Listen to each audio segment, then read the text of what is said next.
Pero quiero que de alguna forma podamos retroceder en el tiempo y situarnos para que nuestros amigos también puedan conocer desde su mirada ese 25 de abril del 77.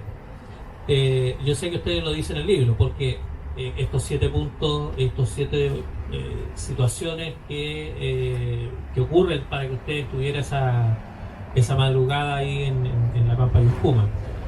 Pero se ha dicho, se han dicho muchas cosas con respecto a ese incidente. ¿Qué es lo que recuerda usted de esa noche? Y si lo que se ha dicho hasta ahora en todas estas publicaciones se acerca siquiera a lo que ustedes vivieron esa madrugada, o se queda corto. Bueno, en realidad, ¿ves? No hay día que me pregunten qué lo tengo que repetir.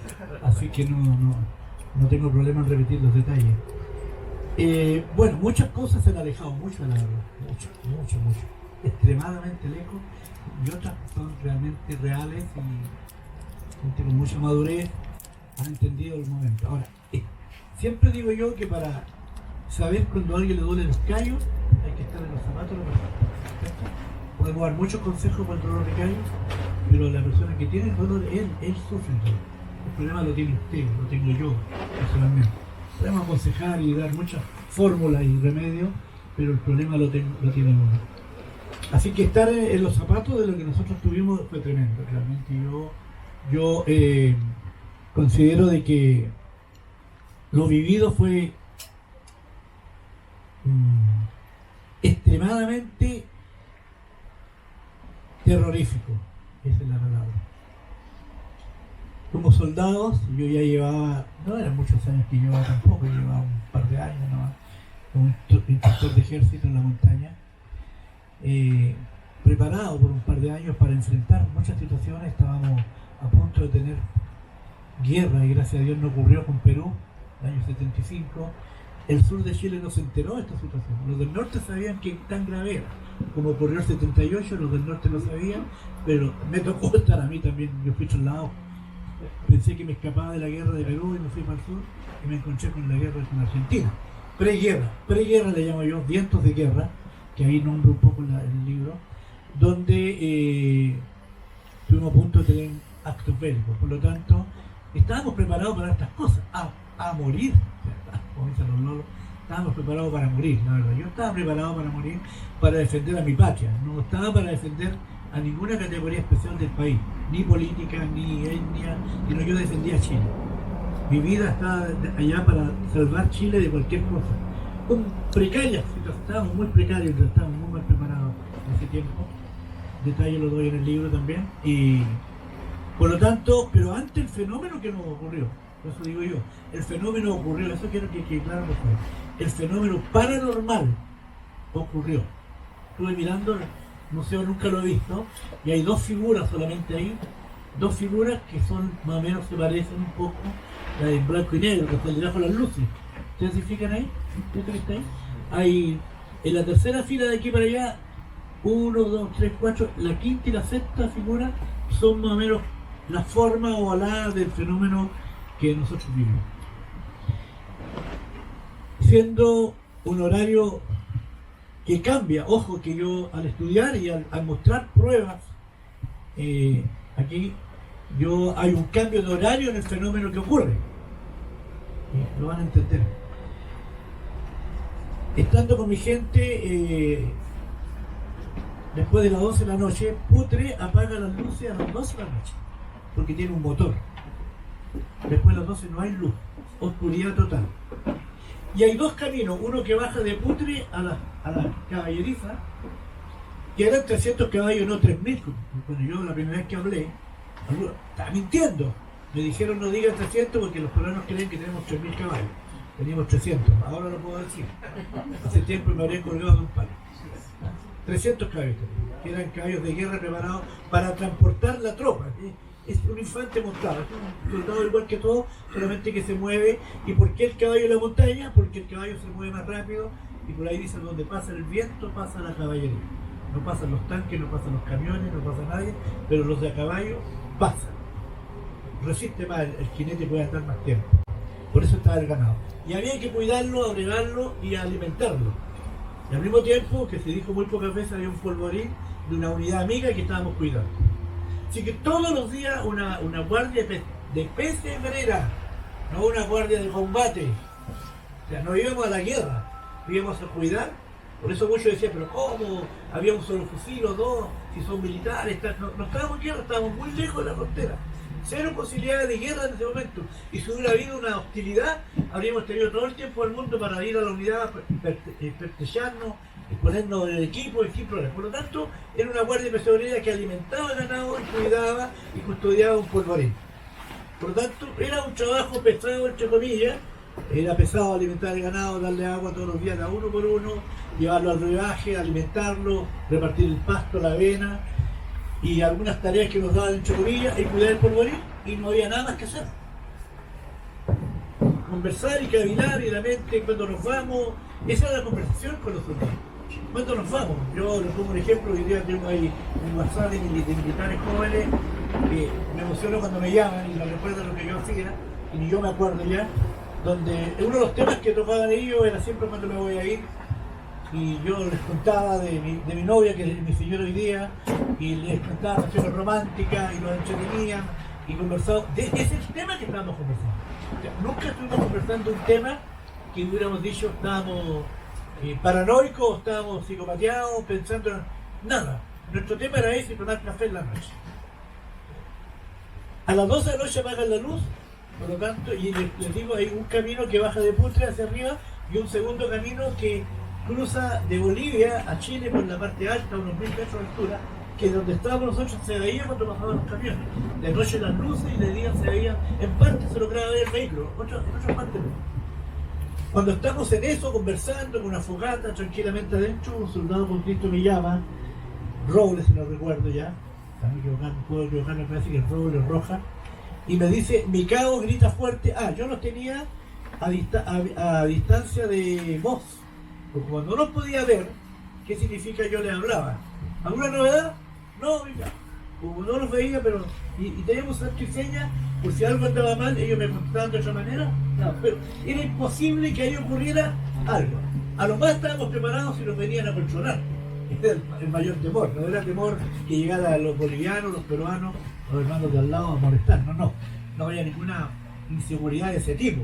Estábamos lejos de la ciudad de Putre, era un cuartel militar rodeado con militar, así que no podía llegar nadie a hacernos daño ahí. Cuando él me dice viene bajando la luz, yo salgo a mirar y mi mirada es hacia Putre, pensando que viene un vehículo de Putre a vigilarnos, un jeep. Dije, hasta ahora capaz que venga alguien a controlarnos, y no veo nada. Entonces yo le digo, no veo nada, soldado. No, él me dice, arriba. Y mi segunda mirada es hacia el cerro, hacia el camino boliviano. Y tampoco veo nada, y ahí como me molesto yo. Me enojo. ¿Estoy muriendo? ¿Más detalles? ¿No?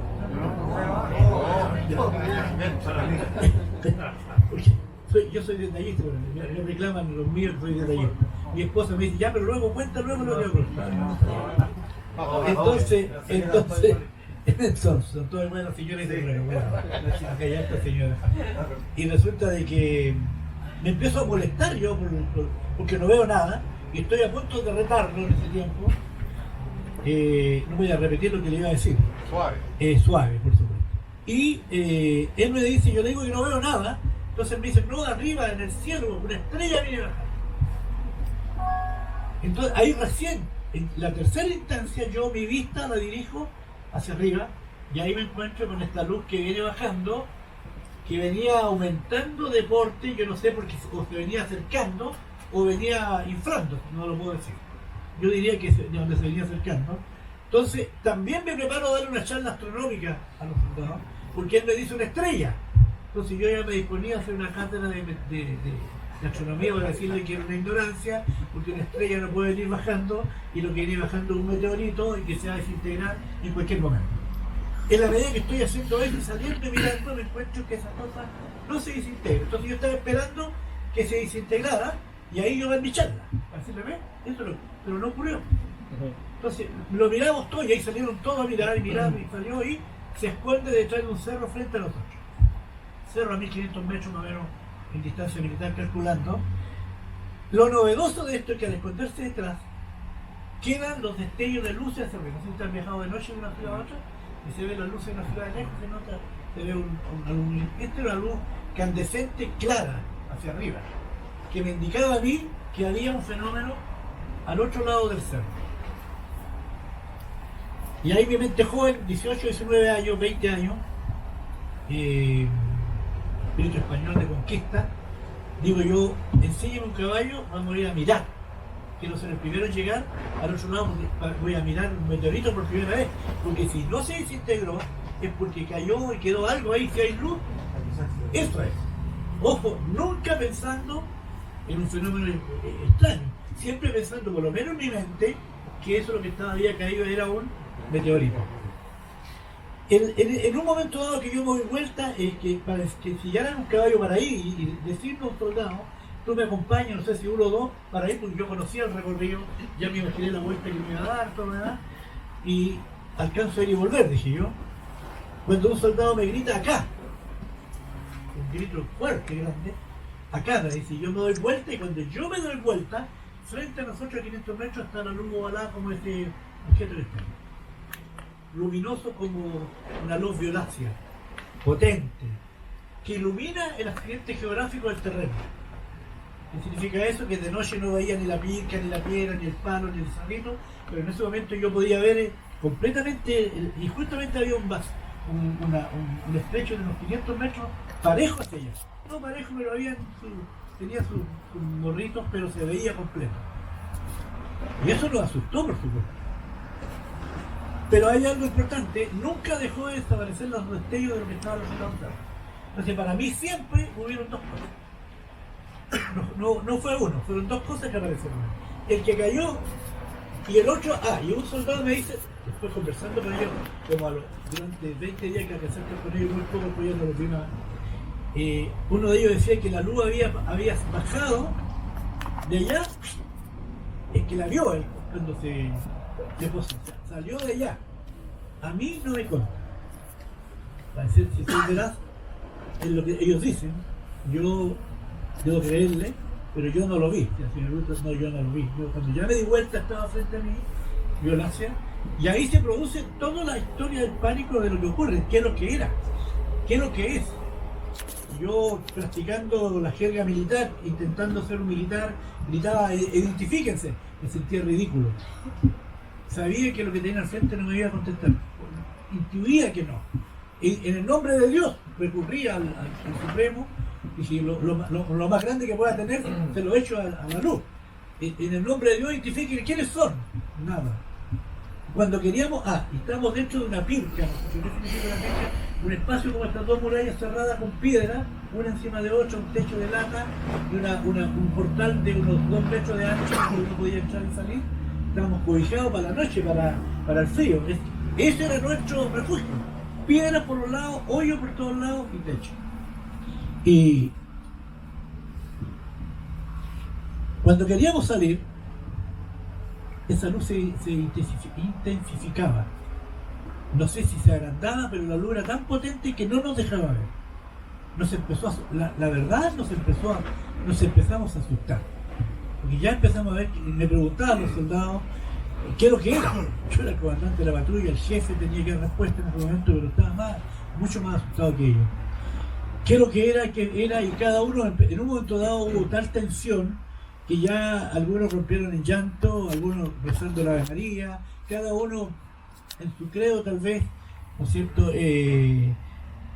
abogando a la ayuda, y yo en lo mío también en lo religioso, ante algo que no conocíamos lo que era. No nos acordamos que andábamos con un fusil, y había un perro, ojo este detalle, el guamachuco que le llamaban, tengo una foto con él. Era un perro policial que salía de guardia con todos nosotros. La guardia que se ganaba el perro pasaba una noche buena. Porque el perro avisaba. Podía quedarse dormido el soldado a la guardia, pero el perro ladraba si alguien venía, No, así que todo el mundo guachaba al perro con pancito y se lo querían llevar al puesto guardia. Esa noche bajó con nosotros, fuerte para nosotros. Lo llevamos, no con la intención de que nos avisara, pero se fue, como éramos muchos los que bajamos el perro en la mañana, bajó y nadie lo correteaba, todo lo contrario, los soldados le hacían cariño, era muy, muy cariñoso con él. Ese perro que era valiente, que iba a campaña con nosotros, que estaba en clases de tiro con nosotros y escuchaba la artillería disparar, las bombas morteros, estaba ahí echado, no movía ni la oreja, ni se inmutaba. Ese día estaba detrás de nosotros, escondido, no sé si ustedes han visto un perro asustado, pero con la jaula entre medio de las piernas, escribiendo muy fuertemente, con la oreja agachada y haciendo gestos de pánico, detrás de nosotros, o sea, se estaba refugiando detrás de nosotros. Y los 300 caballos que anteriormente estaban moviéndose por todos lados, comiendo, pastando, algunos durmiendo. Normalmente el caballo duerme de pie. Muy raro ver un caballo echado, pero es posible, sí. Pero normalmente el caballo permanece de pie toda una noche, todo un día, por semanas a veces, se mueven. Se arrancaron y se agruparon para donde estábamos. Yo los pude ver. Los 300 caballos, imagínense yo aquí en una pista que no era más grande que esto, y para allá habían flancos de batidores de alimentación, había murallas que se habían hecho de piedra, y el ganado arrancó por ese lado, todos los caballos, todos detrás, uno detrás del otro. O sea, todos querían esconderse detrás del otro, y con la oreja, porque tienen caballos sabrán, y relinchando nervioso, y para atrás. Y claro, y entre todo eso, yo veo de reojo que me están echando abajo una muralla, me están destruyendo el lado izquierdo, y entre todo el pánico pasó por mi mente, seguía siendo militar, mañana voy a tener que informar por qué la muralla se fue abajo, voy a tener que contar todo esto. Así que había 300 caballos, había un perro y 8 hombres viendo, asustados por el mismo fenómeno. En esa instancia, ¿no es cierto?, que ocurre el fenómeno, yo le ordeno a los soldados que nos tomemos, y yo me agarro al medio. Siempre me río cuando me agarré al medio y me chantalla a los míos para estar más seguro. Pero que nos tomáramos de los brazos, porque me dio la idea que si estábamos todos tomados, no nos iba a pasar nada. Incluso les dije, si nos pasa algo, que nos pase a todos. Nos dio la sensación que algo nos podía pasar, y estando tomados no iba a haber más. Y nos tomamos todos. Me acuerdo que me llevó a doler los brazos, porque los soldados míos eran tremendos. Yo estoy bajito, los soldados míos 1,80 m, la mayoría, así me tomaron de los brazos y me llegaba a doler como casi en el aire. Y en esa instancia de la luz que no nos dejaba salir, y en ese trance de miedo, de pánico, yo empiezo a ver en esta luz violácea 2 luces rojas a un lado, como una baliza de policía. Más pánico me dio. Entonces lo que tengo delante es algo que tiene inteligencia. Pero dije yo, capaz que yo estoy visionando, estoy alucinado, y no es. Entonces le pregunto al soldado que está a mi lado, ¿qué es lo que está viendo él? Dije, depende de lo que él me pregunte. Si me hubiera dicho no veo nada, soy yo que estoy ya rayando. Dije. Entonces me dice mi cabo, ya con voz temblorosa, lo que veo son 2 luces rojas a los lados. Chance de que yo estamos viendo lo mismo. Estamos viendo exactamente lo mismo los dos. Y cuando queríamos salir, la luz nos aumenta. Y de repente yo empiezo a sentir también que a mí me atraviesa algo como que una presión, o sea, puede haber sido el miedo, el pánico. Hay mucha un médico una vez me dio una explicación. Pero yo también vuelvo a preguntarle a los soldados, ¿qué sienten ustedes, soldados? Entonces uno dice, yo siento como que algo me pasa, algo me atraviesa. Bueno, más miedo. O sea, esos detalles que lo estoy contando hizo que subiera el pánico, el terror, y nos encontráramos ante un fenómeno que no sabíamos qué es lo que era, y no sabíamos cómo actuar. Y en ese momento, no me pregunte, ahí lo que le digo es preguntas que no voy a poder responder. Pero yo en un momento sentí como no sé si una rabia interior o esa, permítanme lo coloquial del chileno, la choreza del chileno, de que qué pasa, una rabia, y me suelto, y los soldados me gritan, no, me cago, y me suelto y camino hacia el portal, atravieso el portal, que fue el portal que yo le dije a Pedro Pertún en una entrevista, cuando él me dijo, ¿usted atravesó el portal? Sí, lo atravesé, pero yo me refería al portal de la Pinca. y me pierdo, ¿no es cierto?, en la vista de ellos, y comienza, ¿no es cierto?, lo que ellos sinceramente creyeron o vieron en cuanto a mi desaparecimiento. Todo el tiempo lo estuve viendo, todo el tiempo estuve sintiendo lo que estaban haciendo, porque estaba en otro lado, y vuelvo ante ellos también de una forma diferente, de la cual ellos me toman, me atrapan. Hay un soldado que me pega un palmetazo, ¿no es cierto?, y casi me aturdió, me taparon con una frazada, me desconocieron por ellos, porque una cosa, ellos tenían la luz encima, no podían ver, pero yo sí, porque yo estaba con la luz de espalda. Y me acuestan, ¿no es cierto?, y preocupados de la luz, preocupados del fuego, que un detalle, yo ordené tapar el fuego, porque me dio la sensación de que el fuego no estaba delatando nuestra posición, aunque ya la luz nos veía demasiado bien, pero el fuego empezó a chisporrotear más de lo que corresponde y empezó a hacer detalles que pocas veces contaron. Empezó a chisporrotear el fuego, a crecer un poco más. Y ordené a un soldado que con una frazada que teníamos, tapar el fuego e intentar apagarlo, porque me daba la idea que parece que lo que teníamos al frente le llamaba la atención esa fogata que nosotros teníamos atrás. Y en ese entorno, ¿no es cierto?, se diluye todo, me toman, me tapan, ¿no es cierto?, se produce un par de situaciones especiales, que ahí relato en el libro, y yo digo, antes que me tomaran y antes que me golpearan, yo digo esas palabras que no son famosas, algunos dicen la famosa palabra, y la verdad que no tengo explicación, amigos queridos, no tengo explicación, solamente inclinarme por el lado tal vez diabólico, demoníaco, o una fuerza espiritual, algo, ustedes dirán algunos extraterrestres, fuerzas poderosas de ellos, telepáticas, yo me inclino por lo otro, y yo digo esa frase que dice: ustedes nunca sabrán dónde somos, ¿no es cierto?, pero volveremos. Ya me olvidé un poco de la frase. ¿Cómo es? Ustedes nunca sabrán quiénes somos. Ustedes nunca sabrán quiénes somos ni de dónde venimos, pero volveremos. No tengo explicación. Usted me pregunta por qué lo dije, no tengo explicación. Nunca supuse, ni se me pasó por la mente, pensar que esa frase iba a causar, de alguna manera, lo que ha causado. Y en la mañana, me quedo dormido supuestamente, es lo que yo recuerdo literalmente, y en la mañana cuando despierto, los soldados también se quedaron dormidos ellos, por eso que cambia el horario, cambia un montón de cosas. Uno de los soldados se da cuenta que yo tengo la barba larga, como de 5 días, y tiene una explicación, Y cuando ocurrió el fenómeno, ¿por qué la hora? Porque cuando yo vi que estaban botando los caballos la pirca, pude tener que informar a qué hora fue el desastre físico, porque independiente de lo demás, también ni lo iban a creer. O sea, mira, la tremenda chiva, que una luz apareció y por eso se echó abajo, se descuidaron con el ganado, ustedes los responsables. Entonces era poco creíble. Incluso yo supuestamente pensaba no contarlo, porque dijimos, si lo contamos, no, están todos curados en realidad. Y yo veo la hora, y veo la hora de mi reloj, que eran las 4:30 de la mañana. Y mi reloj estaba detenido a un horario, estaba 5 días adelantado. 5 días, cada día 30. Y estábamos a 25 días de año. ¿Estaba detenido? Estaba detenido. Bueno, pero no siempre estuvo mal, hay que explicar. O sea, hay otras cosas que hay que explicar. Eso es, en gran medida, la historia en sí. Faltan detalles, faltan otras cosas.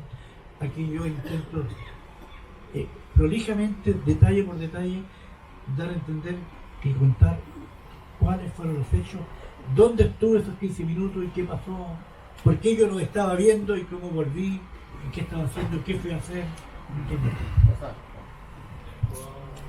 Se dijeron muchas cosas. Se dijo, por ejemplo, que cada 25 de abril de cada año usted se juntaba con la patrulla, que tenían una especie de pacto en la cual ustedes se juntaban todos los 25 de abril. Lo otro, que se había convertido en un genio matemático, que después de eso, claro, las matemáticas como que ya eran parte de su vida. También se dijo que se había ido, lo habían llevado al hospital militar a hacerle exámenes. Entonces, hay varias cosas más que que se me ocurren en este momento, pero me gustaría que fuéramos como tratando de despejar esas dudas que han surgido y que son parte de los mitos relacionados con la historia.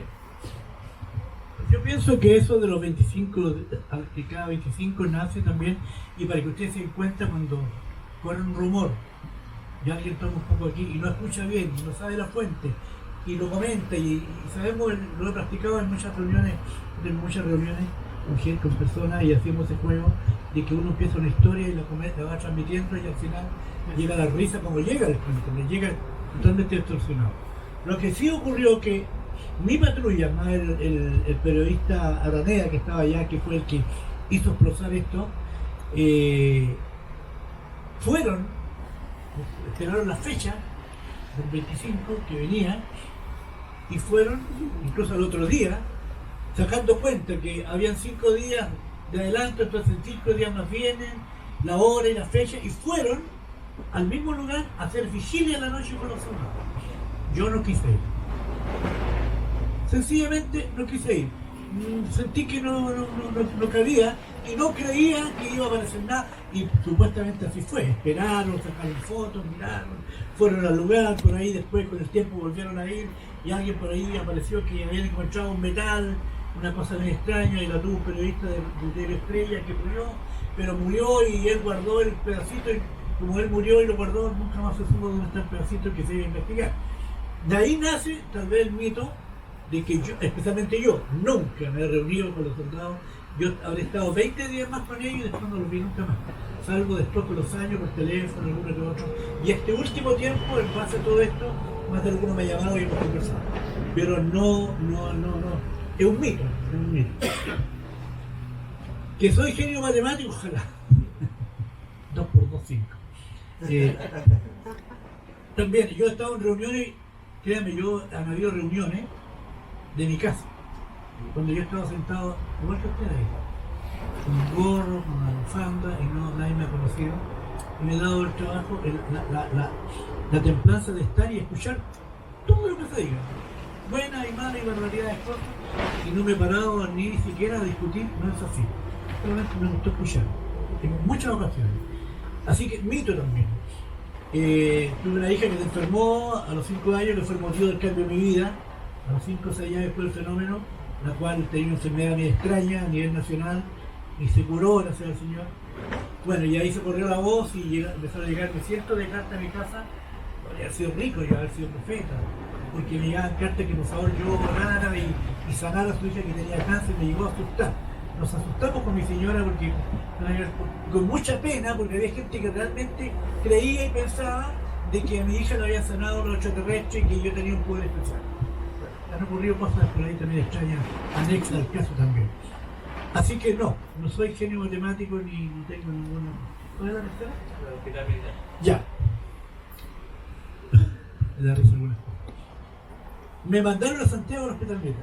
General Pinochet me mandó a buscar y llegó la voz de él que había ocurrido porque esto se estuvo la Estrella, obligaron al ejército a hacer un sumario, investigar, y ellos dijeron lo que ocurrió y lo que cuentan los soldados es real.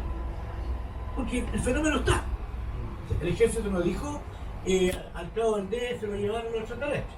Pero sí ocurrió el fenómeno y todo lo demás. Por lo tanto, ellos no están mintiendo, y se hizo un informe oficial porque la prensa exigió una respuesta del ejército de lo que había ocurrido ahí. Respuesta porque los soldados no querían hacer más guardia, se produjo un revuelo arriba con los soldados, con todo esto. Y podía producir un problema que los soldados no querían ir a hacer guardia para Payoscuma, algunos iban, otros no, yo no voy porque me va a pasar algo. Entonces, en vista de eso, me cuentan a mí después de que Pinochet me manda a buscar, no él, pero él ordena, viene de la orden, que me lleven a Santiago al hospital militar, me hagan un examen completo. Un mes. Comí ni después. Porque estas son cosas que he contado pocas veces. Y ahí hay historias bien ricas en ese detalle. Me hospitalizaron en una dependencia que era para oficiales, y yo no era oficial, era un cabo, con un diagnóstico de un cáncer, de un problema gástrico intestinal. O sea, no podía comer. Y me llegaban las comidas más ricas a la pieza. Y las enfermeras, este anecdótico, aparte, déjenme explayarme en el detalle porque me causa mucha risa, pensaban que yo era un infiltrado que estaba investigando algo. Miren las coincidencias, porque un mes antes había ocurrido algo y estaban investigando un caso. Entonces pensaron que yo era un agente que estaba infiltrado porque incluso no sabían mi nombre ni por algo. Entre que yo estaba ahí, me iba a los cargos del Estado Mayor, me llevaron a la Universidad Católica, los parapsicólogos me entrevistaron, pero lo mismo, contando de nuevo, cientos de veces, ya estaba, me tiraron al tercer piso que estaba Gabriel contándole a todo el mundo, el que llegaba, el jefe que llegaba, oye, cuéntame qué. Ahí me conozco el León mi libro. Ya, no pensaba todavía. Ahora ya. No pensaba, esto me va a sacar de un peso en sí. Espero que sí. Esta es una mochila que me saca. Y resulta de que pensaba sinceramente que yo era una persona que estaba infiltrada. Después me lo contó una enfermera, porque me dice amigo una enfermera, que ya logré contarle lo que pasaba. Y ella me dijo, en realidad, nosotros pensamos que usted estaba aquí infiltrado. Yo decía, ¿habrá posibilidad de que me traigan un poquito de coche? Y ya como 4 coches. ¿Habrá posibilidad de que me traigan un vaso de agua? ¿Quiere bebida? Yo decía, me aproveché en el caso. Pero era porque ellos pensaban que yo era un infiltrado y tenía que atenderme bien con lo que pasaba. Nadie por favor.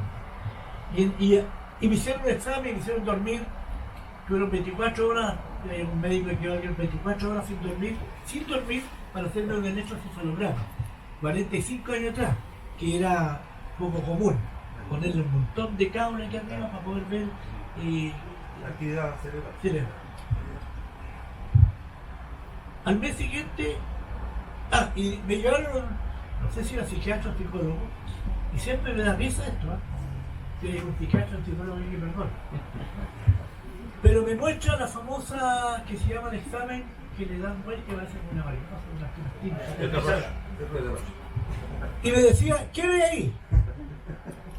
Yo la verdad veía una mancha. ¿Estás seguro? Me decía. Miren, y al frente del hospital militar en una ventana había un tigre tremendo. Mira el tigre, me decía. ¿Ve la mancha? ¿Ve el tigre en la mancha? No le estoy mintiendo. Y ahora me doy cuenta cómo realmente se puede caer un error y llegar a una persona que ¿sabe que me insistió tanto que le dije sí, vea un tigre?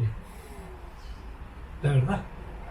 Tanto me insistió que dijo capaz que quiera que yo vea el tigre y quería que yo quería que me soltara luego.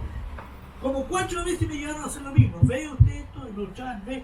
O sea, bueno, con el tiempo yo tratando de estudiar todo esto también dije, lo que yo quería ver cómo era mi imaginación.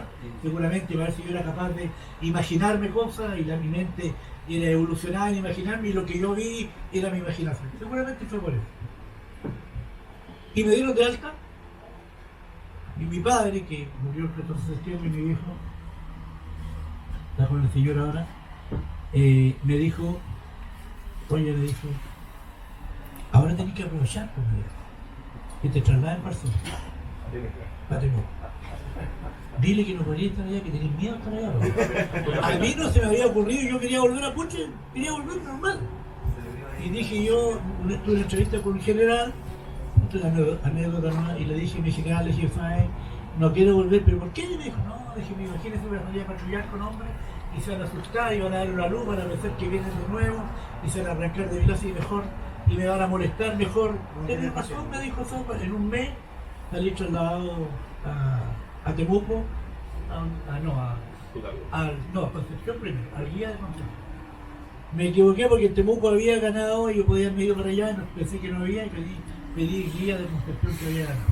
Y que me vine como a los 3 meses, de ahí perdí contacto con mis soldados, perdí contacto con todo, así que no hay mayor importancia. Así que los mitos, harto mitos, sí, muchos mitos. Esto de los traslados siempre se especuló también. O sea, se decía que cada vez que trasladaban al mando de una ciudad o de un regimiento a otro era porque estaban escondiéndolo de alguna forma, para que la prensa no lo encontrara y no pudiera contar su verdad. Ahora, quiero darle la posibilidad a ustedes también de que puedan hacer algunas consultas. Independientemente de que don Armando va a hacer un cierre, digamos, para que cuente un poquito también algunas cosas del libro. pero quisiera, no sé quién quiere partir. Bueno, aquí hay varias, aquí hay varias preguntas. Y después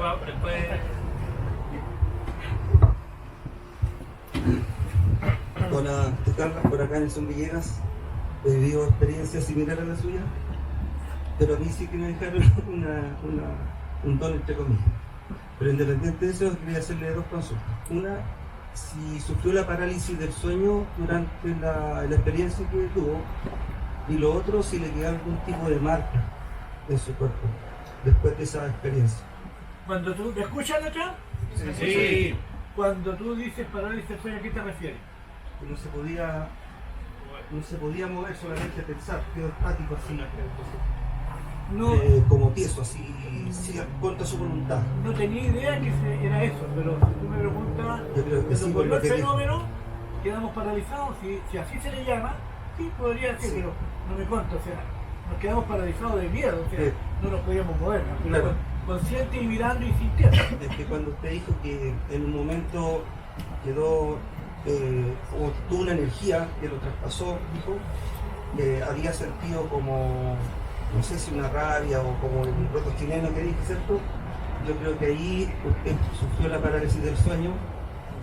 No parálisis del sueño, porque usted estaba despierto, pero quedó paralizado, solamente podía pensar. Y lo otro, no sé si le quedó alguna especie de marca en su cuerpo que usted no haya tenido antes de la experiencia. ¿Ven las marcas? No. ¿Las Sí, ven o no? sí, sí. Ya, no. A los años después me quemé en un accidente automovilístico de la cintura hacia arriba. Incendió un vehículo y me cayó benzina encima, me quedé encerrado, me salvé por gracia.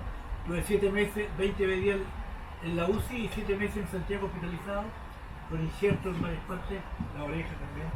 Pero es la única marca que tengo, pero no tiene nada. Porque hay gente que me ha dicho, hay gente que me ha visto por ahí sin opinar, gente opina, sin preguntarme, se le ve una marca, Claro. ¿no? Estas marcas son productos de injertos, son injertos que se achicaron, los que saben, pero era todo el brazo en realidad. Y se recupera la parte sana y lo que no se recupera lo toma el injerto. Gracias a Dios me tomó bien, así que no se me nota mucho, pero algo tengo. Y ahora usted está viviendo en Temuco. Temuco. Vamos al vecino entonces. Ah, qué bien. Gracias. Hola, buenas tardes. Bueno, Agradecerle la presencia. no se escucha, no se escucha. Agradecerle la presencia, el hecho de estar acá en La Serena para nosotros también es importante. No siempre se puede viajar a otros lados y yo creo que todos tenemos mucho interés en conocerlo. Dos preguntas. Primero, saber si en la época que a usted le ocurrió lo del fenómeno, creía en los ovnis. Y segundo, si se lo atribuye ese evento a unas entidades de inteligencia superior de otros mundos. La primera es básica, no. Alguien dijo astronomía. ¿Quién fue que dijo? Dijo que alguien dijo ahora que era mirar la astronomía. O lo conversé antes de algo lo conversé. Sí, siempre me gustó mirar la estrella y todavía mire, siempre digo, hay vida allá arriba. Tal vez no la que pensamos, pero lo hay. Pero no pasaba por mi mente el detalle. Tanto así que cuando me ocurrió después, ni siquiera yo pensé en eso. O sea, después empecé a escuchar lo que podría haber ocurrido, lo que influenció alrededor mío, lo que me dijeron los expertos en ufología, o me lo comentaron y me llamaron, pero no creía. Y la segunda era que, ¿perdón? Atribuye a una inteligencia superior a esta. En la finura de la creencia, que se divide en dos. Yo puedo contestar sí, yo creo que lo que ocurrió tuvo una influencia superior, ¿no es cierto? La pregunta es ¿de qué lado? Porque lo que ocurrió es demasiado notorio, demasiada influencia en mi vida al futuro y ahora, incluso en ustedes mismos de alguna manera. Entonces eso ocurrió con un propósito. Entonces si yo tuviera que contestar sí, ocurrió por una fuerza superior, sí. Ahora, ¿de qué lado estamos hablando? No se lo sabría contestar, aunque me inclino más por un lado más oscuro que claro, por el miedo que me produjo.